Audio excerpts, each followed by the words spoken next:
It's the 16th episode of the WWJ Industry Connected Podcast, a monthly podcast devoted to the groundwater industry produced by the National Groundwater Association.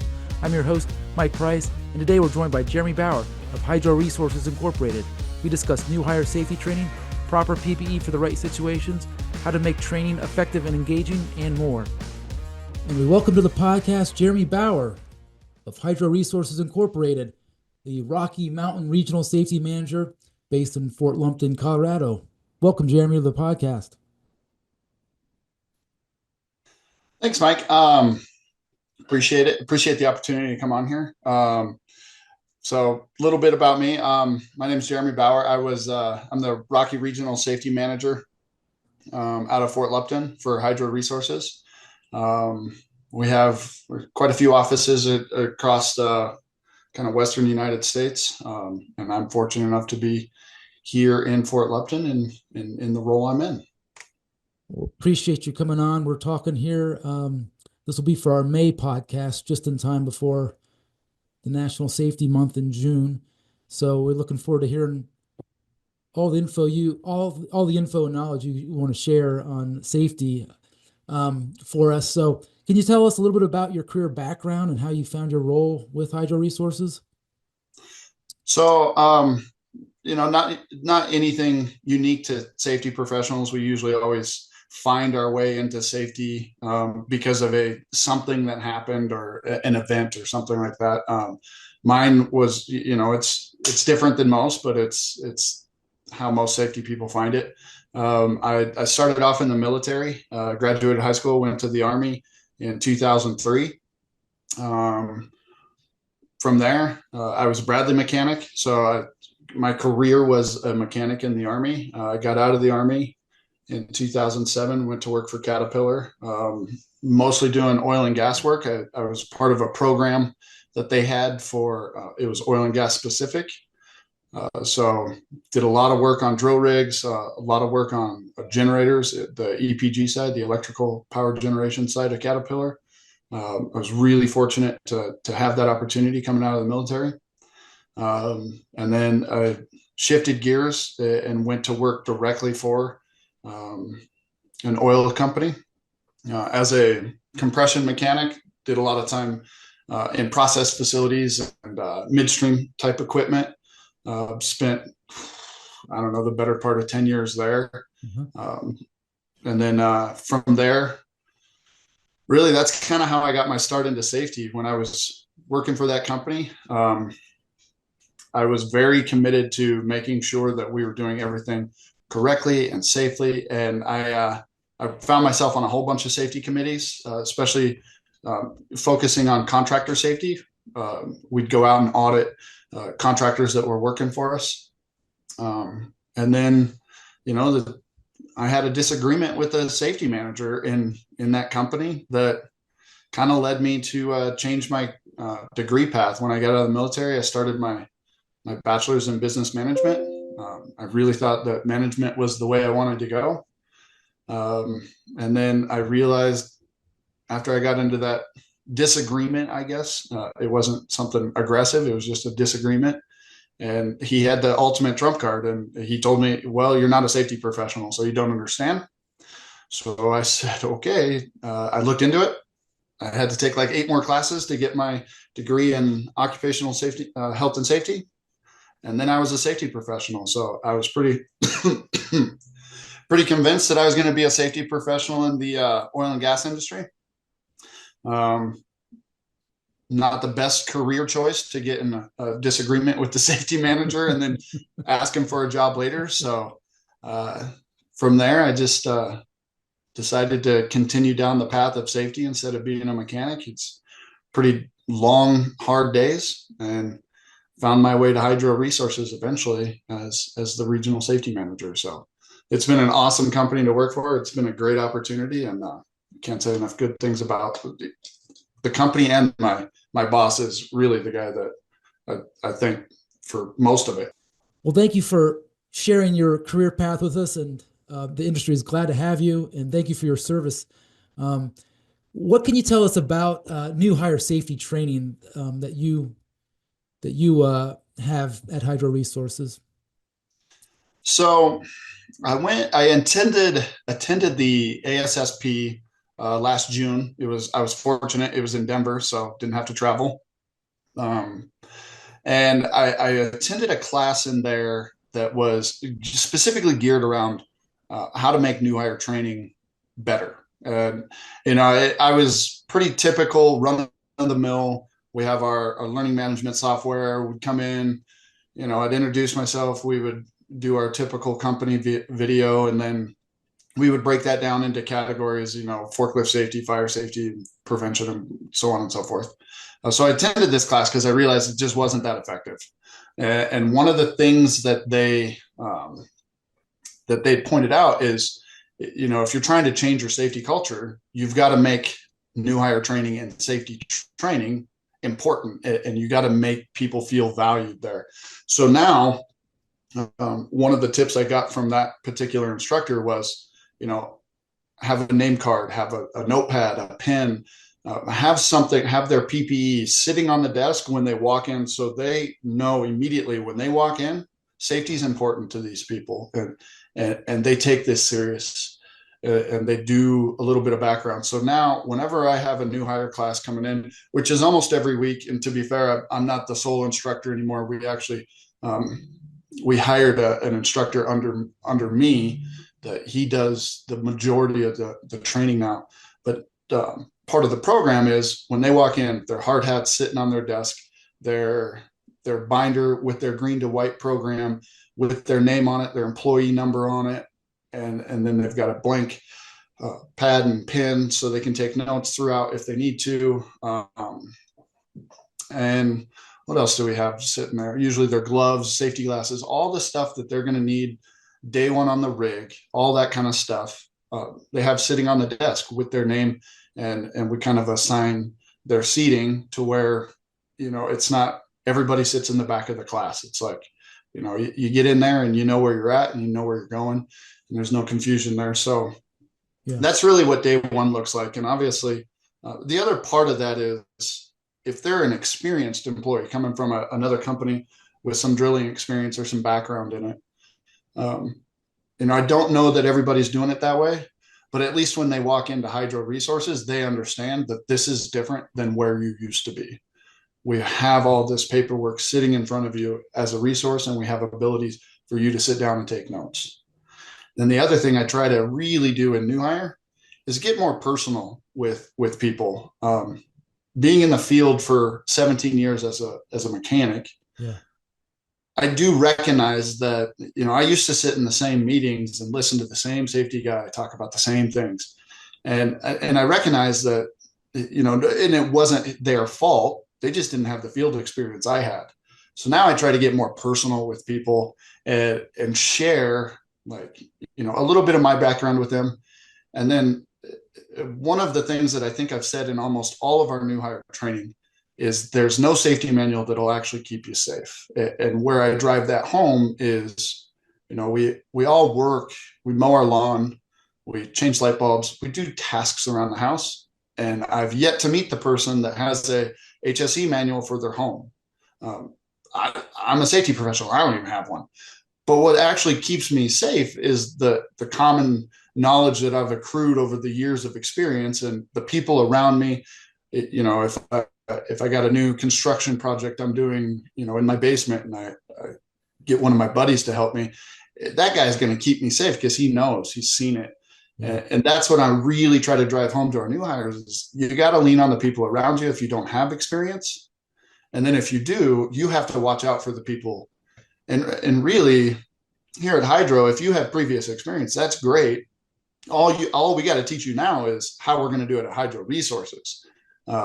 You already have the basics of rig safety. You know where you can and can't stand, can and can't stand on the rig floor, stuff like that. So that's really what I try to drive home in new hire, because let's face it, new hire training, for the most part, is fairly boring.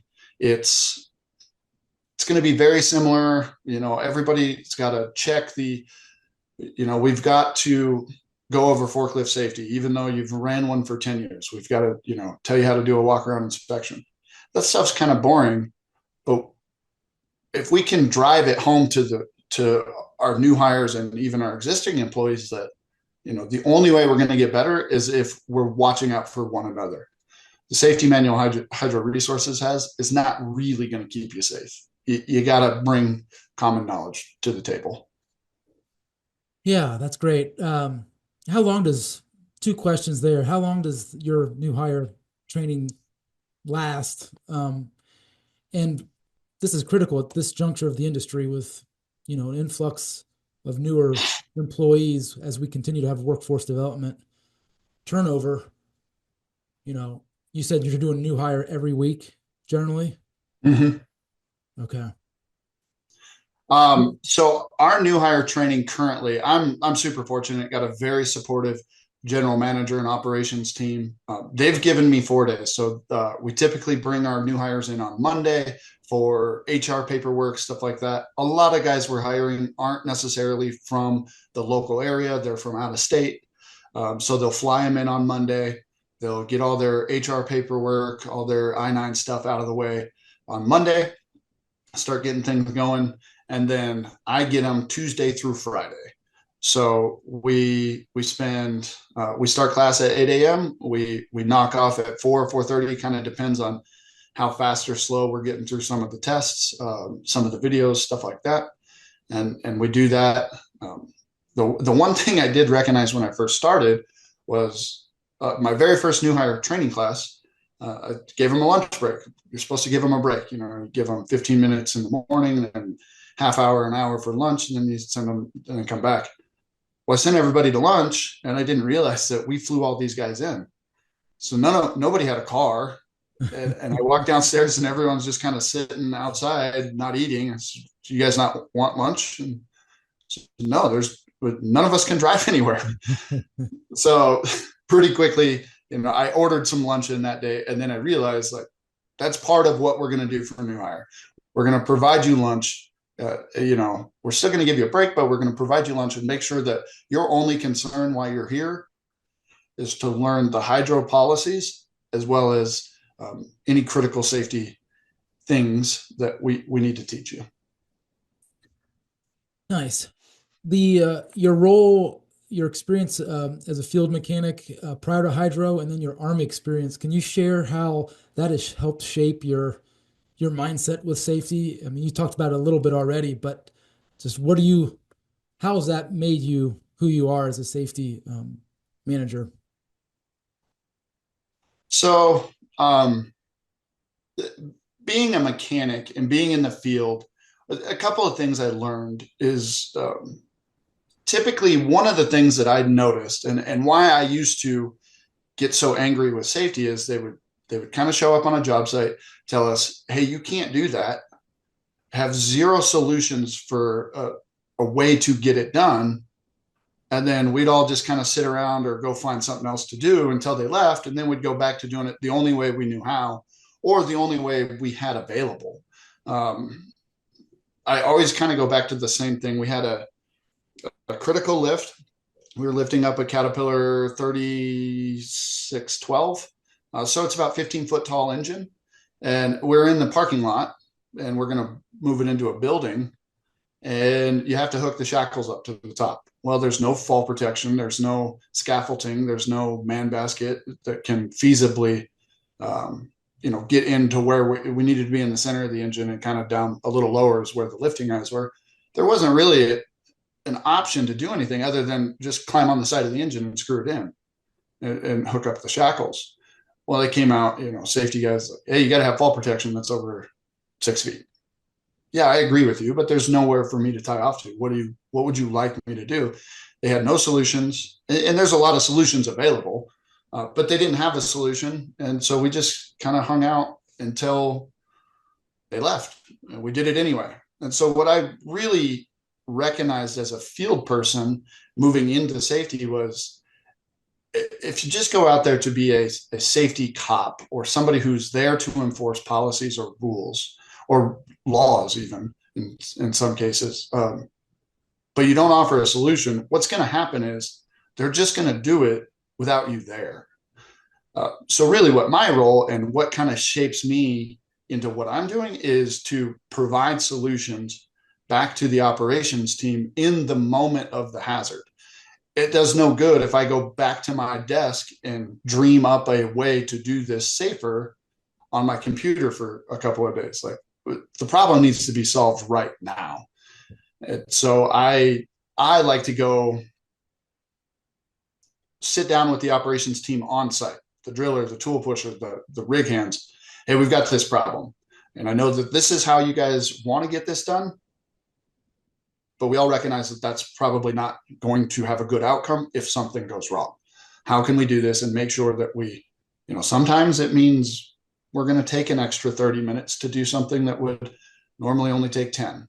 Or sometimes it's just a different perspective. So really using a lot of my life experience to incorporate back into just common sense operations, and that's what I view my job as the safety manager for hydro is. I'm not here to get in your way. I'm here to create solutions with you that are feasible. Because if it's too hard, too difficult, or not feasible, they're just not going to do it. Right. And I don't blame them. I did it for a long time. Can you tell us too how often are you out there on the drill sites? Well, so we have a pretty large footprint. We've got operations going on in multiple states almost always. So we're all over Western United States essentially. So as I would like to be out there all day, every day on every site if we were close enough, but I can't. Sure. So typically I'll rotate, spend a couple of days at one rig, travel to the next. Towards the end of 24, it was, I think I was on the road, I don't know, 10, 12 weeks in a row, just trying to get out to different sites and making sure everybody, has a touch point with safety and that we have a touch point with operations. Right now I'm fortunate, but we've got a lot of rigs that are fairly close in proximity. So we've got 4 that are less than 2 ways. So I'm spending 3-4 days up in that area. They're all pretty close and stacked up on top of each other. So I spend 3 or 4 days up there. The bulk of, which is why we hired a trainer, because you can't train and be in the field at the same time. So the bulk of my job is in the field. I don't spend too much time in the office. Oh, good for you. That's awesome. Okay, well, let's pivot to proper PPE for the right situations. Is this one of the top challenges that you would say you face? I think this is certainly one of the top challenges. And a lot of times it's not people refusing to wear PPE. Of course, you have every now and then you'll get your bad actors in there that are like, the hard hat's heavy. It's like, well, I spent 17 years in a hard hat. I don't feel sorry for you. Like, it is what it is. Put it on. But a lot of times it's just either we need to get something done now and we don't have the right PPE, so we're going to make this work. And, we're out in the middle of nowhere. We didn't anticipate having to use the welder, and the welding gloves are in the other guy's truck. Yeah. But now we have to use the welder or the cutting torch, and we don't have proper welding gloves. We just have leather gloves, which from a common sense standpoint, yeah, it's probably not the worst thing, but for a workplace environment, that just doesn't work. So really it's, either they don't have the resources available immediately, so we're going to bypass it, or they don't know. Recently, I had a bunch of employees, and we teach our employees, but they forget things. When you're cutting and grinding or using a cutting torch, you got to have a face shield as well as safety rated glasses on. So, we're using a cutting torch with like a shade 4 lens, because we're going to cut over an inch with that torch. Well, a lot of guys don't realize they also need to put a face shield on. Or they can grab their auto dark welding hood or something like that, and they have something to protect their face from sparks and stuff coming at them. And so a lot of times it's education. When people aren't wearing the right PPE, I try to not assume that they're doing it out of spite, that they're doing it because they just don't know. And then when it comes to chemical PPE, we have all of our SDSs available online on Hydro Resources app, and they have resources to get to them. But unless you're kind of a safety nerd, you don't really know where to go in an SDS to figure out what to do. So I spend a lot of time in New Tire just driving home, like the two sections, you need section 4, section 8 on an SDS. You need to know that before you start messing with it. That's your PPE and what to do when it gets in your eyes. And the thing I try to, in the first aid section, but I try to drive that home. Like, it's really hard to read what to do when it's already in your eyes. So let's know those two sections pretty well. But the PPE section specifically in an SDS can get very confusing. Like, oh, you have to have this kind of respirator or this kind of glove. And, some of it's kind of gibberish. So a lot of times it's just education. And then it's trying to get them to understand the importance of, you can't just dip your leather gloves in water to keep your hands cooler when you're welding. Like, that's not a good idea. And, which was another thing that I never recognized as hazard. We have type 1 hard hats. I had an employee once come to me about a year ago. He said, "Hey, can we get some type 2 hard hats?" Which is almost unheard of. Most employees don't want to be in a chin strap type, climbing helmet. I said, "Yeah, I can get you some. Why do you ask?" Mm-hmm. So, and it's something that I'd never experienced. This is where my field experience didn't help me. When they're climbing with a yo-yo, the yo-yo will knock their hard hat off. And I'd never recognized that because I never climbed with a yo-yo. I climbed with just double leg lanyards. So we went out and we got type 2 hard hats for some of the employees that are going to be climbing the mast. And not only that, when they're, wind kicks up, when you're up in the derrick, I don't need that hard hat flying off and landed on somebody. So I was fortunate that I had an employee that, felt comfortable enough to talk to safety about a hazard that exists and how we can fix the hazard. So sometimes you need the employees to tell you what needs to be done. Right. Well, kudos to you for creating and helping to create an environment where employees are comfortable enough to share that. As we discuss this, as we talk now, late April, cost of PPE has climbed a bit, increased a bit. Can you share how you guys are navigating this challenge? So, yeah, and honestly, we're just shopping around is kind of the solution. And in April, there's a whole bunch of things that happened on April 2nd when all the tariffs went into place, and a bunch of people panicked and started adjusting cost pretty rapidly. Even though the tariff hadn't truly impacted them. We've seen this even in late March, where things from certain countries were going up at a rate that didn't really match what was going on in the actual situation. So we've been calling around. Sometimes you just got to call your suppliers, like, "Hey, why did this go up so quickly? Yeah. And what happened? There's no way you didn't." And a lot of those tariffs have now been lifted in a lot of the countries. There's still countries out there that they exist in, for sure. And I get that they're running a business, but it really felt like kind of like back in the early COVID days, where people were taking advantage of a situation. An N95 mask should have never cost $20 or $30 or even more, but it did because there was a demand. Hand sanitizer, that was one of them. I don't think you can buy hand sanitizer back then, or Lysol wipes, for under like $50. And so we saw this skyrocket effect back in COVID, and this is really kind of what it felt like. So now it's creating a situation where we're pinning two safety supply companies against one another. Hey, these guys will give this glove to me for this cost. Yeah. We've done more business with you. Can you beat that?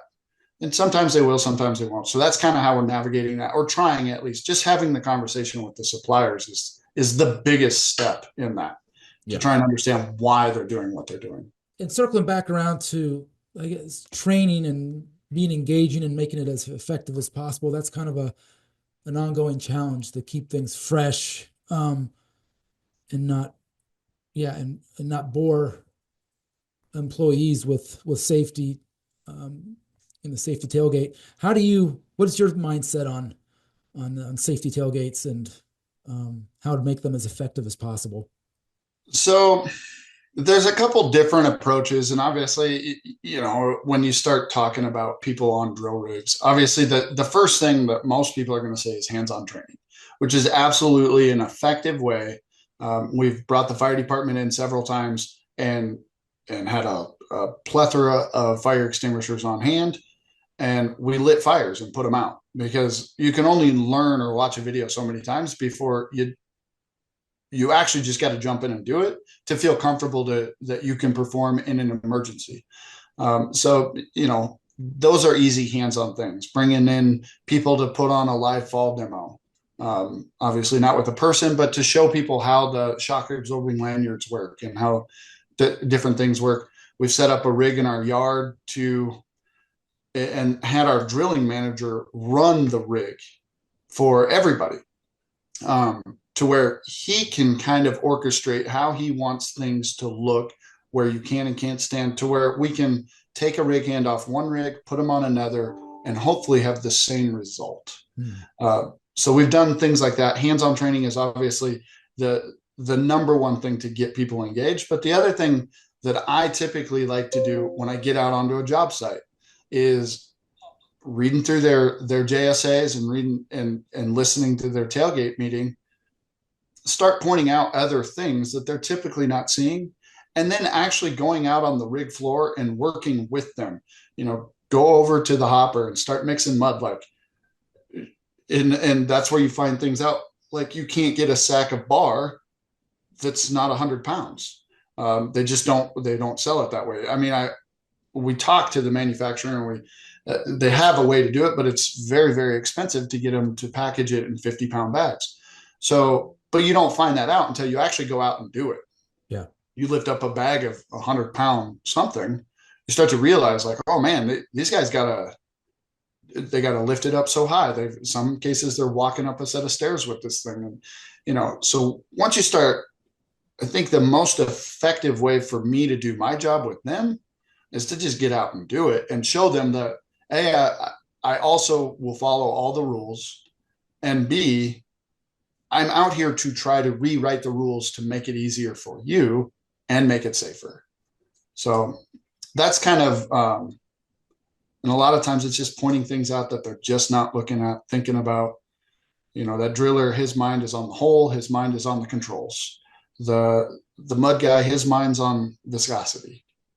And the floor hand, his mind is on, piped open connections. Like, that's what they're thinking about. Yeah. They're not thinking about, the stairs going up to the doghouse. We have a muddy site, and so now everybody's boots are clipping dirt off at the bottom of that step, creating some uneven surfaces. Just grabbing a shovel, and I can't tell you how many times I've pulled up to a drill rig. The first thing I do, almost inevitably, is look around for any obvious hazards, and then grab a shovel and get all that dirt out of the way from the bottom of that stair.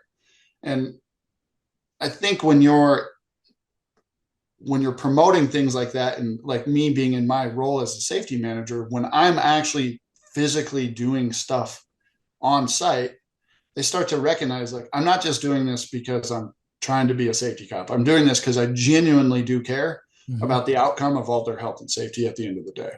Yeah. Yeah.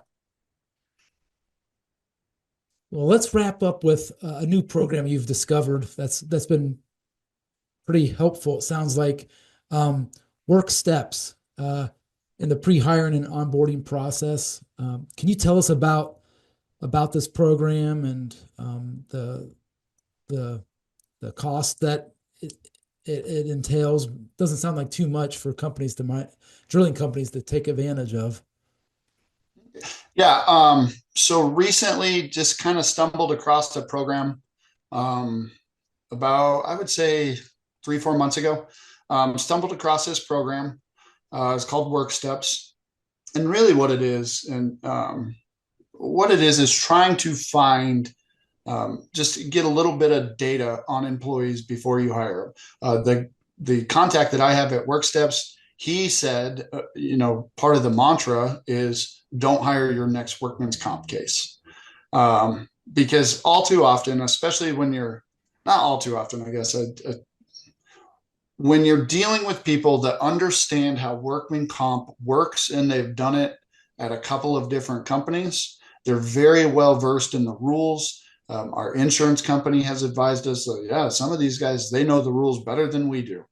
And it happens. And it's not all employees. In fact, it's very few and far between, but you got to protect yourself from stuff like that. So Work Steps, we had a couple of those cases come up over the last couple of years where we hired somebody, they had some pre-existing stuff, and then it became a hydro problem. Work Steps is a barrier. And in fact, listening to the guy, and I don't work for Work Steps, and I don't get this isn't a plug for them. I don't get anything back from them. But the guy I spoke to, the original founder of Work Steps, his dad owned a drilling company in West Texas. And I don't know the name of the drilling company. I don't even think I asked. And then the son had gone to college for physical therapy. He was a PT. And the dad asked, hey, I keep getting all these employees that hire on with us, but they have pre-existing injuries and then I have to pay for them. So how can I avoid this? So the son created this program called Work Steps. It's a nationwide company now. It started originally in West Texas, from my understanding. They've got about 1,200 locations that they partnered up with across the U.S. And really what you do is it's a very simple process. You submit your job descriptions to them. That's the word I'm looking for. You submit your job descriptions for them. What are you guys asking your employees to do? How much weight do they need to lift? What's the physical requirements and all that? And they'll build what they call a simulation test. When they do these simulation tests, it's based on your job description. And then from there, they'll actually come out to one of your job locations. So I've got them coming out next Thursday, May 1st. They're going to come out and they're actually going to put force gauges on, in between. If we're pushing on a set of tongs, how much force are we actually asking these guys to push? They're going to weigh things, sacks of whatever we're mixing, chemical, gel, whatever we're doing there. They're going to weigh all that stuff and see how often, if they're going up and down stairs with things, how often are we working overhead, and are we working overhead with, a couple pounds like a hammer and a wrench, or are we working overhead with more weight? Mm-hmm. To pull a set of slips, how much force are we putting in to pull a set of slips, and at what height is that at? So they developed the first simulation test. Me and another seasoned employee, we went and took the test at their PT facility. And there was a couple things we had to make some tweaks to, like, that doesn't really simulate much, or, that's too heavy, or it's actually not that hard. So we made some changes. And then they're going to come out and do a job site analysis for us. And really what it is first they're going to go through a medical questionnaire with a licensed physician at the facility. Okay. And then they're going to go perform this test. One of the tasks on the test was like, we're simulating climbing the derrick. Can you climb a ladder for so many minutes or for so many feet? Obviously, they don't have a derrick sitting in this PT facility, so I had to go up and down the ladder like 12 times or something like that, just to verify that I can physically do that. And it's not a program where we can't hire the employee. It's just a program of they'll give us a recommendation. They won't give us any medical history, obviously because of HIPAA. So they're not going to tell us like, hey, this guy's got a previous back injury. They're not going to tell us that. They're just going to say, we don't recommend this employee because we don't think he's physically capable of doing the task for this job that you're hiring him for. And we can hire him for a different job, or we could just bypass him altogether and hire him anyway. But that's it's a barrier. Yeah. And it's a very inexpensive barrier. It's depending on the state the employee is getting tested in. Colorado is one of the more expensive, and California, obviously. I think the highest price we saw was like $275 or $300, somewhere in there for an employee, all the way down. I think it's like some of the cheaper states, it's like 200 or 225, something like that. It's a great program and a very cheap insurance policy of this guy didn't have full range of motion when he came here. And then he tried to, essentially sue us because he has the same amount of range of motion. So it's been a unique process. I've learned a lot about some of the workman's comp side of the things that I don't really get into too often. And then, trying to figure out how are we going to prevent these things from happening? Can you indulge us with, if you do say you do hire someone and you have this work step information and they come back with an injury, you're protected by what you know from the assessment. Yes. Employee. How does that work? So we wouldn't actually, from my understanding, now to be fair, this hasn't happened yet. So, these are conversations. I don't have true experience on this, but from my understanding, if we have a person, they pass the work steps program, they're, hey, yeah, this person met the minimum qualifications is what they're going to tell us. They met the minimum. We hired them. And then let's say they got a shoulder injury, true shoulder injury. They slipped, fell, sprained, strained something. Now they have a baseline range of motion from when they hired on with hydro. So let's say their range of motion was 30 degrees external rotation. Well, now their rotation that was their baseline. Now they're only at 20. So now we know, like, hey, this injury that occurred at Hydro Resources, we caused a limited range of motion versus, they have 30 degrees external. And I'm just throwing those numbers out. Those aren't real numbers. Yeah. They had 30 degrees before. Now they have 35. So they've actually gotten better, but they're still, they're potentially pursuing legal action. Like, well, I can't move my shoulder as good. Well, yeah, but I got proof that this is what you were when you started. So we didn't do this. This was something in your, something else caused this problem. This is where you were when we started. So huge security blanket for us, or what I like to call a cheap insurance policy. Sure. We know where you're at when we start. And then if you get an injury, heaven forbid you get an injury, but you do, we know what we need to get you back to be 100% to where you were when you started with us.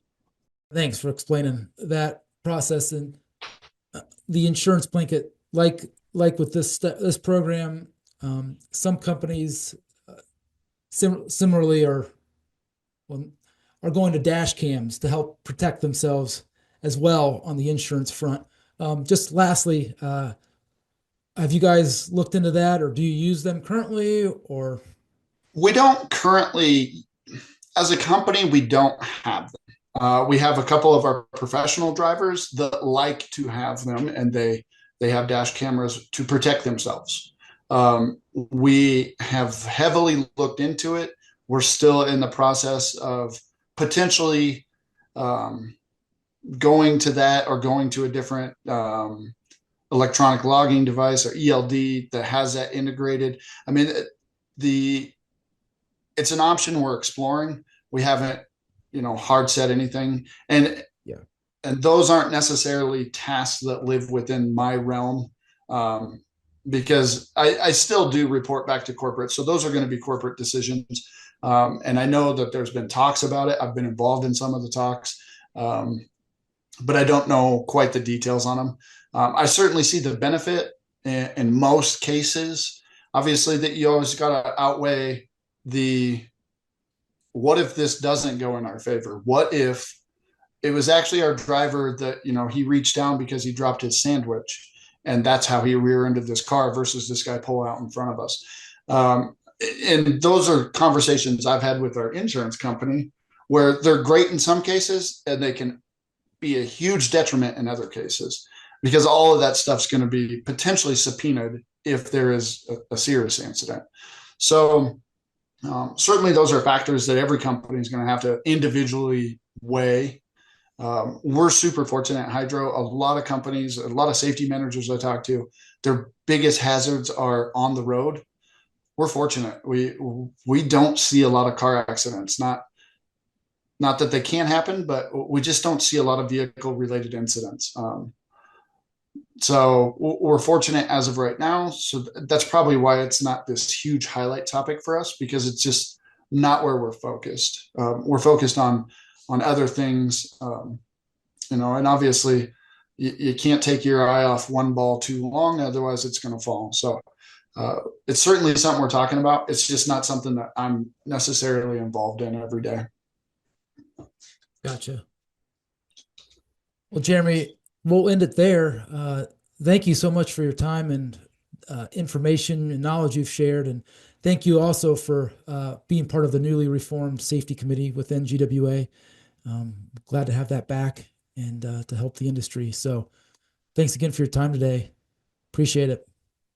Absolutely. Thank you for the opportunity, Mike. I appreciate it. Yeah, it's been fun. I'm glad to be a part of the safety committee again. Not again, this is my first time on it, but from what I understand, it went away for a little bit. So happy to be on it. And I just love engaging with people from other companies that are doing the same thing we're doing. There's a lot of good things that I was able to talk about with some of the other safety managers on our safety committee meeting last week. Yeah, last week.